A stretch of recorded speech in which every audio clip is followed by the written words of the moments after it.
Dios bendiga a nuestros oyentes y a toda la humanidad. Mi nombre es Jesús A. Eliga Torres y he sido designado como instructor bíblico de la Iglesia Presbiteriana del barrio Higüey en Aguadilla, Puerto Rico.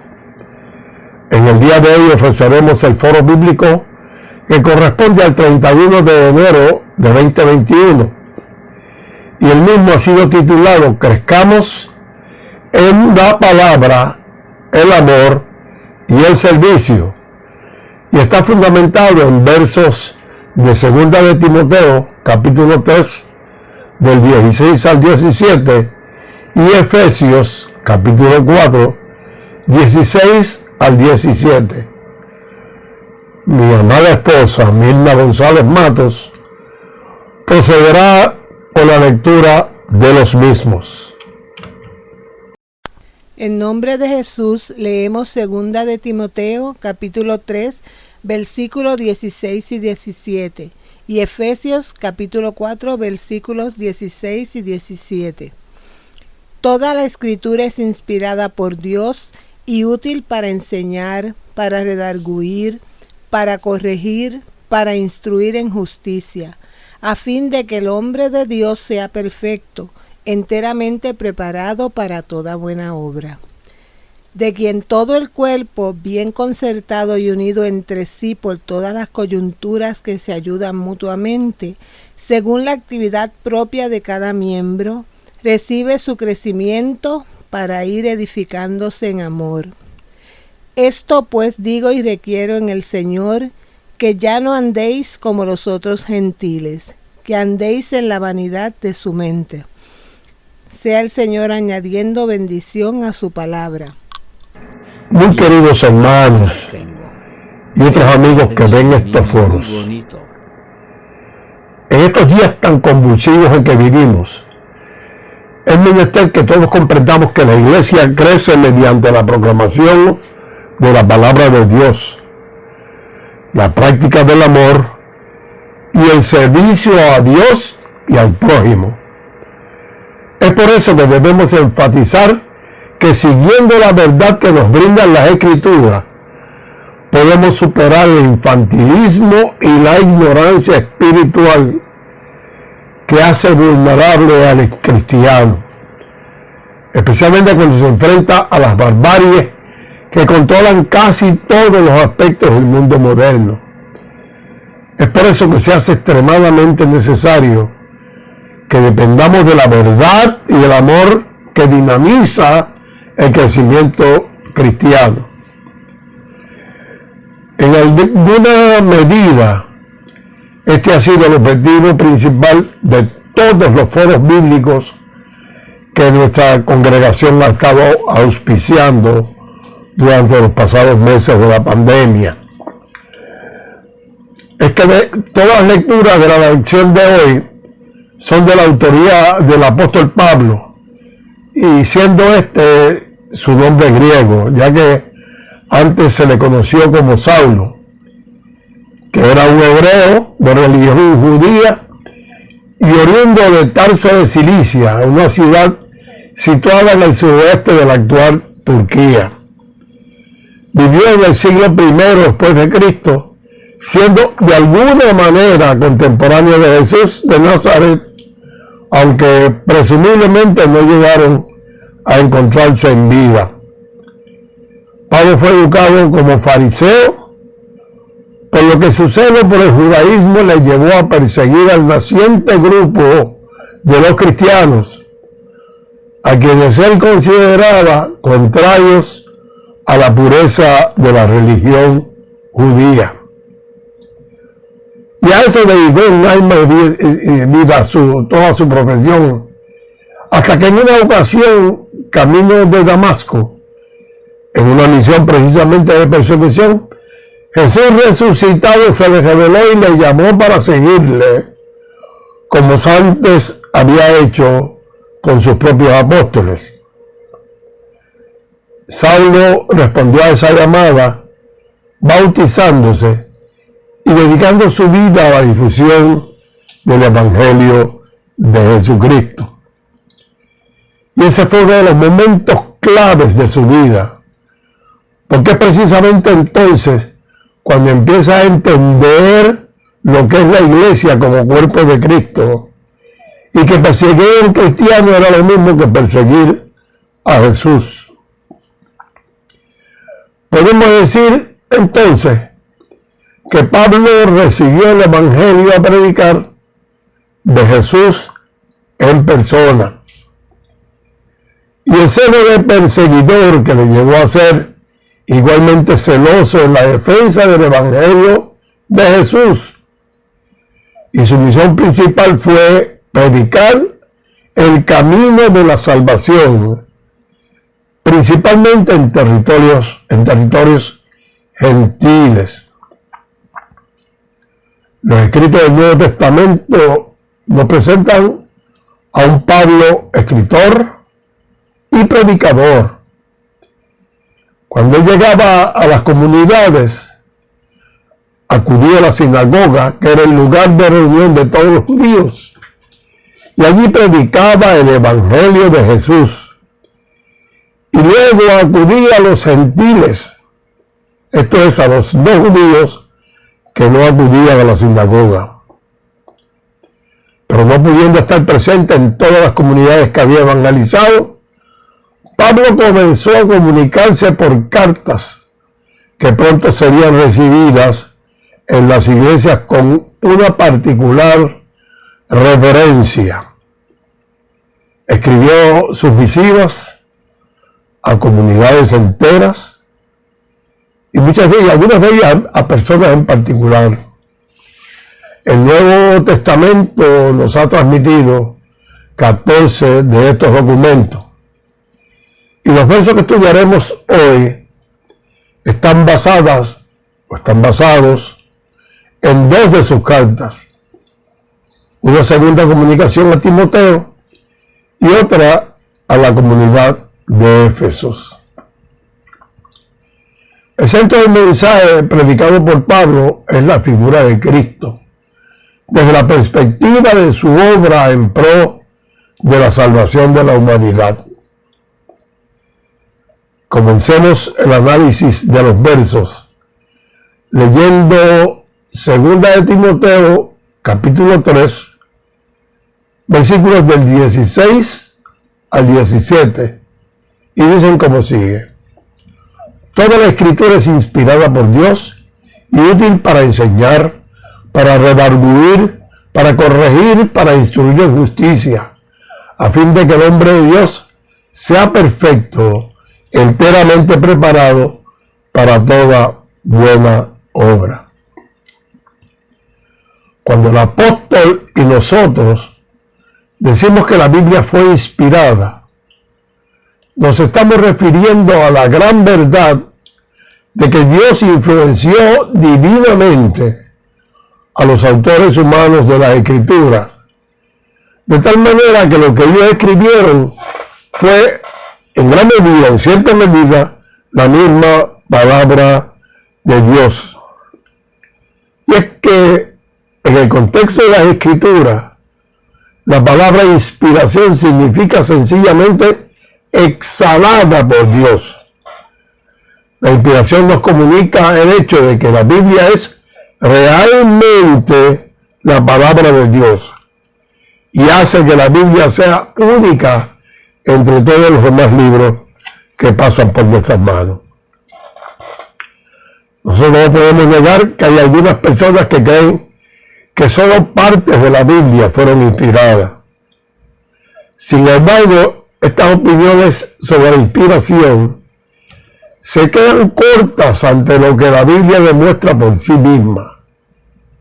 Toda la inspiración resulta ser una característica esencial de la palabra de Dios. Siendo inspirada por Dios, tenemos que entender que eso bastaría para que se afirme que es útil para enseñar, para redarguir, para corregir, para instruir en justicia, de manera que se pueda lograr a un ser humano muy cercano a la perfección.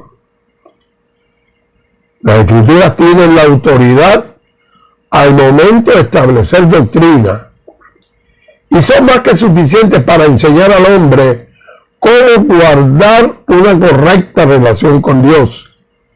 Y es que la Biblia tiene la habilidad de cambiarnos, de transformarnos y de modificarnos a la manera de Dios.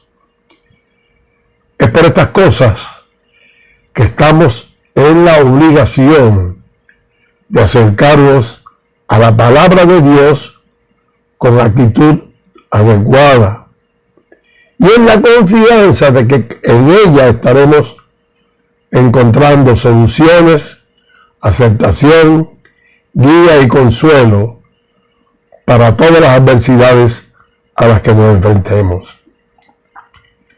En Mateo 5, del 17 al 18, el mismo Jesús valida y confirma la inspiración verbal plenaria de la Escritura cuando él dijo: no penséis que he venido a abrogar la ley o los profetas. No he venido para abrogar, sino para cumplir. Porque de cierto os digo que hasta que pasen el cielo y la tierra, ni una jota ni una tilde pasará de la ley hasta que todo se haya cumplido. En esos versículos Jesús reforzó la veracidad de las Escrituras hasta su más pequeño detalle y el más minúsculo signo de puntuación, porque es la mismísima palabra de Dios. Debemos entender que una correcta visión de Dios nos llevará a una correcta visión de su palabra. Sabiendo que Dios es todopoderoso, omnisciente y completamente perfecto, su palabra tendrá por esa naturaleza suya las mismas características que Él tiene. Sin duda alguna, la Biblia es lo que dice ser la innegable y autorizada palabra de Dios para la humanidad. Pero tenemos que comprender que para sacar total provecho de ella hay que leerla, estudiarla y escudriñarla. Y es por eso que el apóstol Pablo afirma con certeza que las Escrituras son útiles para enseñar, para redarguir, para corregir, para instruir en justicia. Las Escrituras nos instruyen en el camino de la vida, con expectativa de que las personas la comprendan y acepten a Jesucristo como su Salvador. Enseñar las Escrituras requiere que el que lo hace se acerque íntimamente a la fuente de sabiduría que ellas significan. De otra manera no podría mostrar a otros lo que es la plenitud de la vida en Cristo. En la Escritura el maestro cuenta con un caudal de experiencias de vida y fe que le sirven como fuente para instruir a otras personas. Pero no basta con el conocimiento teórico de la verdad bíblica, sino que se requiere que el maestro o maestra tenga arraigo en el Señor y use todo recurso disponible para intentar ser fiel a la palabra que va a tratar de enseñar. Las Escrituras también tienen el poder de ser útiles para redarguir, entendiendo por ello que nos ayudan a lograr una autoafirmación en nuestras creencias, en donde al mismo tiempo que nos sirven para corregir los pequeños detalles y errores de nuestra personalidad, nos ayudan a redarguir una palabra que esta palabra aparece muy pocas veces en la Biblia, porque simboliza una forma de autorreprensión y aprendizaje que resulta ser una de las virtudes más poderosas de la palabra de Dios. Es un proceso que nos guía a que aprendamos mientras enseñamos. Vayamos ahora a los versos finales de la lección. Efesios 4, 16 al 17. Y dicen así: de que todo el cuerpo bien concertado y unido entre sí, por todas las coyunturas que se ayudan mutuamente, según la actividad propia de cada miembro, recibe su crecimiento para ir edificándose en amor. Esto pues digo y requiero en el Señor, que ya no andéis como los otros gentiles, que andan en la vanidad de su mente. La epístola a los Efesios contiene algunos de los mejores escritos de Pablo, y es un documento que tiene que ver con principios básicos cristianos y con el Evangelio de Jesús en toda su gloria salvadora. Para el apóstol Pablo, la verdad de Dios está en Jesucristo, y siguiéndolo a él en amor y como cabeza de la iglesia, se transmite a todos los creyentes la plenitud de Dios. El conjunto de la cabeza, que es Cristo, y los demás seguidores suyos, que formamos el cuerpo de Cristo. Cada miembro de la iglesia crece en unidad con Cristo y con los demás miembros. El crecimiento de cada cual resulta del servicio que brinde y del servicio que reciba de los demás. Esa capacidad para dar y recibir servicio es el resultado que viene por seguir la verdad de Cristo en amor. Para explicar el propósito de la lección con solo 2 versos de esta epístola nos resulta un poco limitante. Por tanto, yo me tomo la libertad de añadir, de leer la lectura de los versos que incluye desde Efesios 4, del 11 al 19, y que dicen como sigue: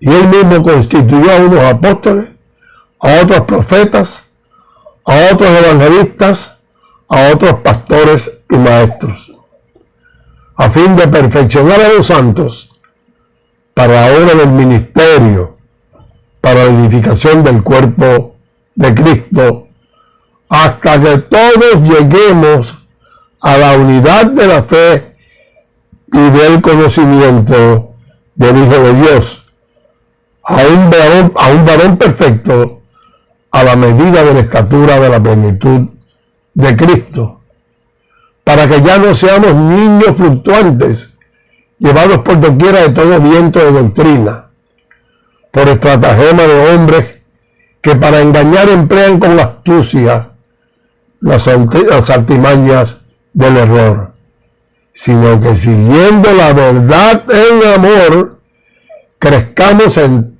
todo en aquel que es la cabeza, esto es Cristo, de quien todo el cuerpo, bien concertado y unido entre sí por todas las coyunturas que se ayudan mutuamente, según la actividad propia de cada miembro, recibe su crecimiento para ir edificándose en amor.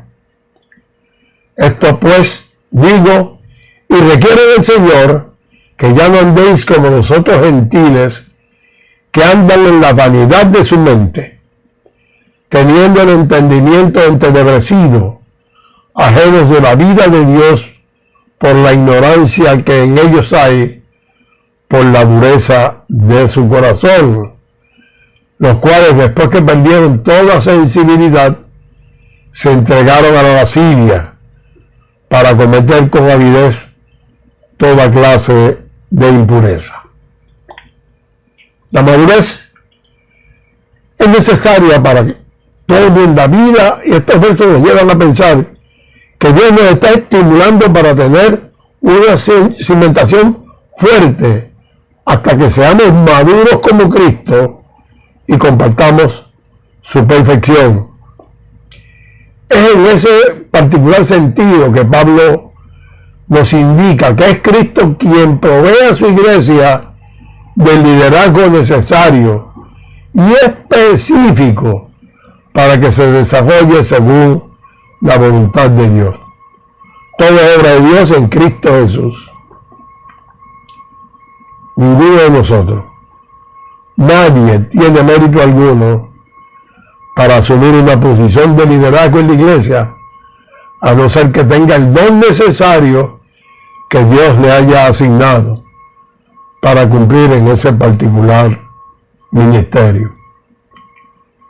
El perfeccionamiento que Dios realiza en los creyentes se refiere a que Él se encarga de equiparlo para los cargos dentro de su iglesia, siendo así que algunos pueden ser apóstoles, profetas, evangelistas, pastores y maestros, pero no para la gloria de ellos, y sí para la gloria de Dios.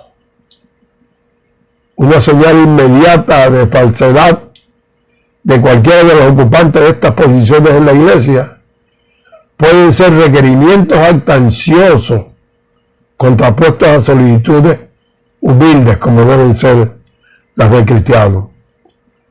Un verdadero siervo de la iglesia no se interesa en ser reconocido como tal, sino que sirve humildemente como si fuera un siervo, un esclavo de Jesús. Esto no implica, ni quiere decir, que debemos permanecer cruzados de brazos, esperando una señal del cielo para trabajar en nuestra congregación.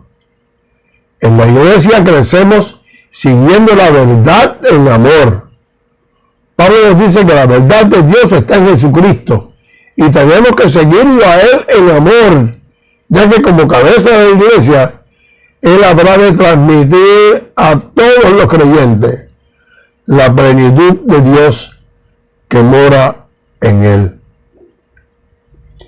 El conjunto de la cabeza, que es Cristo, y los demás seguidores suyos, formamos el cuerpo de Cristo. Cada miembro de la iglesia crece en unidad con Cristo y con los demás.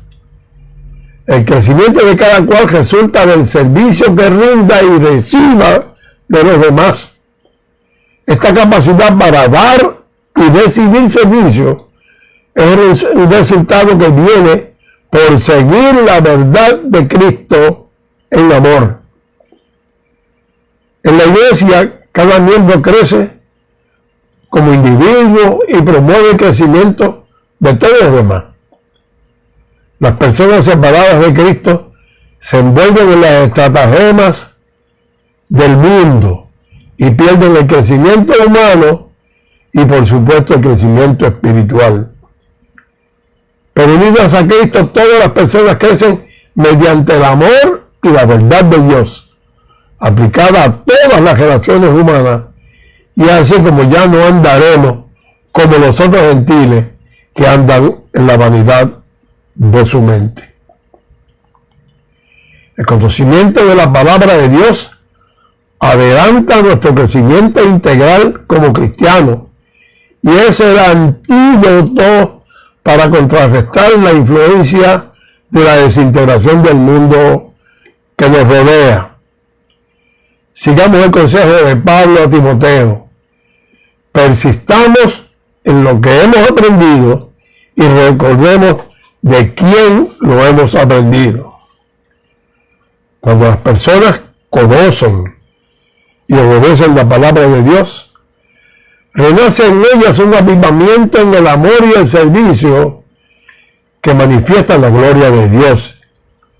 Y viendo la gloria de Dios, se inspiran para realizar con valor, con fe y con libertad todas las encomiendas dadas por Cristo a su iglesia.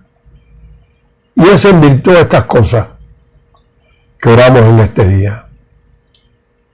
Amado Señor, te damos gracias por habernos rescatado, facilitando que por tu gracia hayamos recibido y aceptado tu llamado. Gracias también te damos porque siguiendo hemos crecido en tu verdad. Hemos crecido en amor, hemos crecido en espíritu de servicio y con ello entendemos que todos crecemos juntos como verdaderos hermanos y hermanas en la fe. Recibimos tu palabra con gratitud, porque por ella hemos sido liberados del engaño y la muerte que impera en el mundo. El triunfo es tuyo, al igual que la gloria y el poder. Déjanos continuar en la santificación de nuestras vidas, en virtud del conocimiento que tú otorgas cuando somos obedientes a tu palabra. En el poderoso nombre de Jesús. Amén.